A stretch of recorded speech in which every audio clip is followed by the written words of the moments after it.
So I guess I'm gonna go ahead and do this, y'all. Salute to the Tango Blast and all the other tangos, y'all. This is what everybody's been wanting to know about, and I can definitely do it because I got friends that are tangos. I fought tangos. I live next to tangos. Got homies out here in the free world right now that are tangos. Savage did his little story talking about them, and he really didn't know too much about them. And salute to Savage, bro. You know you're not really supposed to, I guess, you're in California, but Tim Snow down here, I done bidded with him 3 times. I done fought with him a bunch of times. I done ate with them.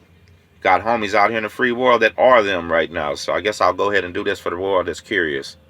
See, Texas prison history started with the gangs in about 1984. That's when everything materialized and started grouping when the building tenders left. The Texas Syndicate, Mexican Mafia, ABT, the Mandingos, everybody started getting real strong. Very strong. And they were hard to deal with. But see, what happened here in Houston is in the 90s, Dallas also, Fort Worth, shout out them, Austin. In the 1990s, the rap culture got so strong.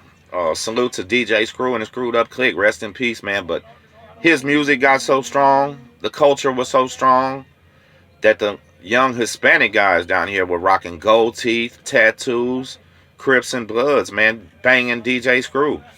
And when they would catch a case and go into the penitentiary, the old school Mexican prison gangs weren't relating to these guys, man. Those guys were old school. These dudes were coming in rowdy as hell, wild, already putting in work in the streets, already probably done killed people, did these drive-bys, did all this wild stuff. Coming into the prison realizing they're in last place. And they're nothing. They're just civilians, and they got these big prison gangs over top of them. That's what was happening in the 90s. Well, I can't lie. I got to give a shout out to them young cats from Houston because they started it first, and everybody knows that. They just straight up said, man, we're not taking these orders no more. These boys back in the SIG and the hole shooting us kites, telling us what to do. There's too many of us, and we're not going to do it. And they stood up first. And they're coming to Dallas and the Fort Worth Mexicans with them. And later, Austin. You know what I mean? And it wasn't easy for them vatos, man. They actually had to shed blood, go to war with the prison families, and establish themselves, man. You know what I mean? Come on now, think about that. You got these boys entrenched in power. These young men come in just bodied and rowdy, not willing to follow orders, and considering those families negative gangs, and they just didn't want any part of that. So yeah, when they started up their stuff, man, they was just Houston Mexicans. And everything started materializing, you know what I'm saying? Here come the 4 cities, and why you always hear them talk about the 4 horsemen. The original Tango Blast was the 4 horsemen, y'all. Houston, Austin, Dallas, and Fort Worth. They call it Houston with an E, ATX, Fortos, and D-Town, man. Them Fort Worth boys spell their stuff Foros. Okay, that's the Tango Blast, man. When I was in there, they were running everything on the Hispanic side. The families were very thin, mostly in lockup, and all the new young guys were coming being part of the blast. So with the culture being what it was, like I said, most of them were coming in already. Bloods from Houston, Crips from Houston, stuff like that. And our prisons still were racially divided, so they kind of didn't have a place. You know what I mean? They just formed their own thing, and that's what the blast is, man. You can come in a Blood, Crip, Latin King, GD, decide, anything. Drop that right at the gate and ride with your race, man. And that's what they do. Like most all Tango Blasts were something else in the streets first, man. Came into prison and made it announced in their first 10 minutes that they're not going to do that no more. They're going to blast. And in Texas, we fully respect that decision. We'll never force Mexicans to ride with blacks or anything like that. So if you choose to pick your gang, you can come over and do that, man. That's with respect. But if you choose to drop that, you could do that also. But that's what it's going to be. You drop that and it's gone. You know what I mean? So most of them at the gate, they change and turn Tango. It's not a free world thing. They're not putting people down out here. You have to go in there and join. When I did my state bid, I was on beat 01, man. And through the transfer units, I never even ran across a lot of Ayucos, a lot of Huesos, Chucos. They weren't even in our prisons around here. They're mostly out in West Texas prisons, South Texas prisons, stuff like that. And what you have to understand, too, in Texas prisons, who runs that prison has a lot to do with who the guards are and where that prison is located. Because if it's located near a big city, people are going to get hardships. They're going to come from other places and populate that prison, and that city will probably dominate.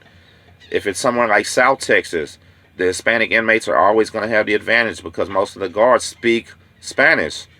And when they yell chow, they yell platon. They don't yell chow. They speak Spanish down there. So in that part, the Hispanics got the advantage around Houston. While the black guys had the advantage. You know what I mean? It just depends, man. But the thing about the Tango Blast is they were the Hispanics that the Bloods and Crips could relate to. They could hang out with and they could vibe with, do business with, stuff like that. And it become a lot of intermingling. You know what I mean? Everybody talks about the Big Smith unit riot. And yeah, a Crip was at fault at that. He was mentally disabled. He did something he shouldn't have did, and it set the unit on fire.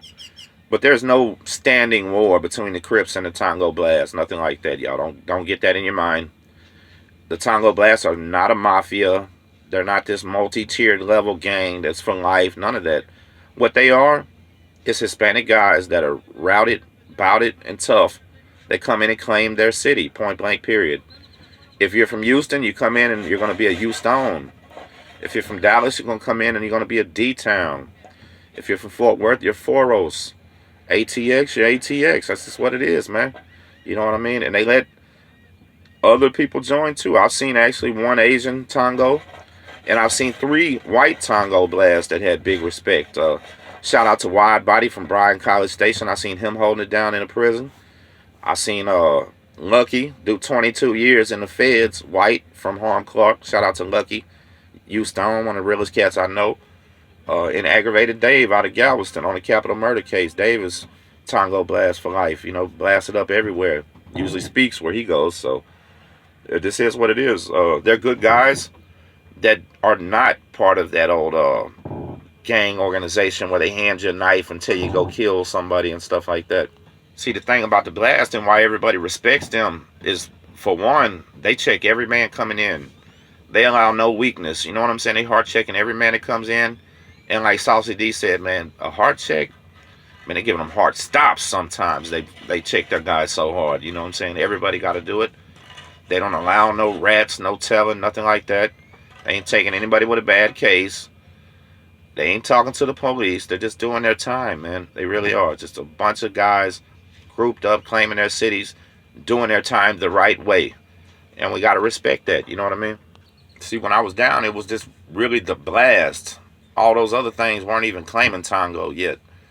The Orahones out of San Antonio, they were still just repping San Anto back then. You know what I mean? The Vayucos, very small. Corpitos, not very many. Huesos, not very many. Chuco, not very many. But now there's more and more and more and more, man. They're getting bigger and bigger. Because people realize this is the way to go do your time, man. Go hang out with your people from your hometown, stay out of trouble, and come back home. And that's what they're all trying to do, man. One of the main reasons that I had big respect for any Tango Blast was they actually vote on things, man. There's no leader, no shot caller, no dictator. They will have a speaker for their wing, speaker for the prison, like they're supposed to. But when something important comes down, they raise their hands and vote, man. And oh man, that stops a lot of BS. You know what I mean? Keeps everything honest. And they do it legitimately. So, you know what I mean? Shout out to them, man. We still have a lot of other gangs in Texas that are active. We have PRMs, RUs. There's a lot of them, you know what I mean? But the Tango Blast is the option for the young Mexicans coming through that just want to do their time and come home, man.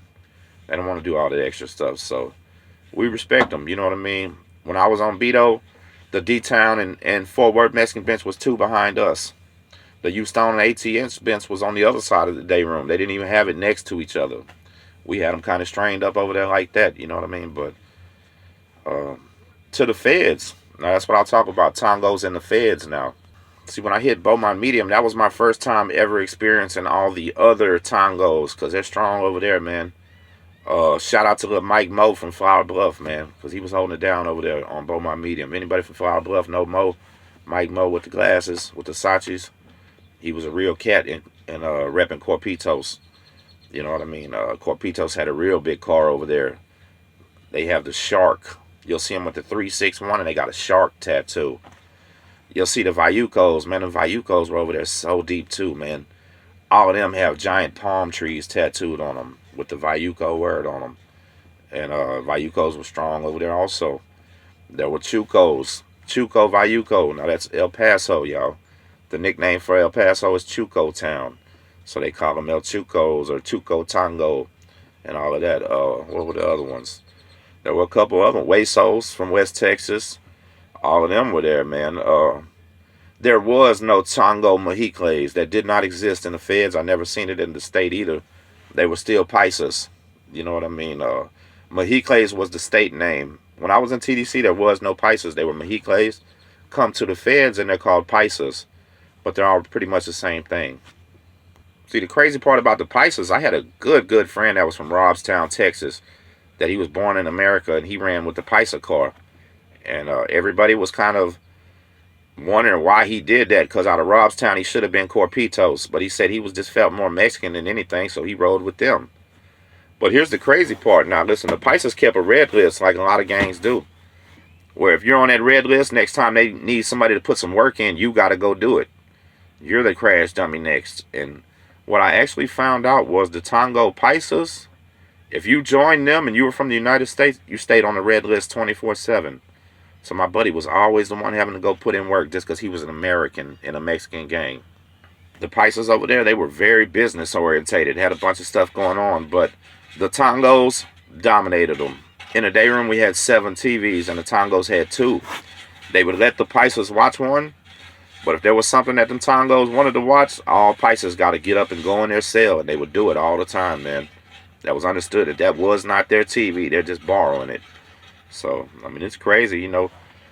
The Tangos in the state, highly separated when I was there. The ones in the feds, they were running the car like almost together. It was crazy. There was a guy from D-Town he was the main speaker for all of them. So it was pretty weird, man. But that's what it is. Like, listen, there's no magical, mystical thing down here about the Tango Blast, y'all. There are a bunch of guys that we can respect. They keep their cars solid. They listen to rap music just like we do, man. That's the type of Mexican they are. So, shout out to my homeboy AR. AR was one of the realest cats. He held the keys and ran a prison that I was in. And I actually had to do some, you know, when I first got there, I had to go talk to him and see what's up, you know. Shout out to Big Mundo from down here, Big Billy, everybody, man. All the blasts that's walking around out here where I live. Because every one of them guys is solid too, man. And it just is what it is, y'all. If you got any questions in the comments or anything like that, we'll do it. And shout out to Los Zuniga. That was my homie from the feds up there, man. He was my neighbor in the shoe. Every time we come through, Los big scoops us, man. Big scoops us and says, "What's up, hometown?" He didn't care that we weren't tangos. You know what I mean? So it's stuff like that. You know what I'm saying? Got a lot of love for these guys, man. You'll never see no hating from Tim Snow. Even though I fought him a few times, they even jumped me one time. It's not the same everywhere you go, and them same people, I didn't see them the next place, so I was cool with the next ones. You know how it goes. But anyway, man, much love, y'all. Thank you for watching. Like, subscribe, and all that other stuff. I don't even like saying it. Y'all know what to do. Catch you later.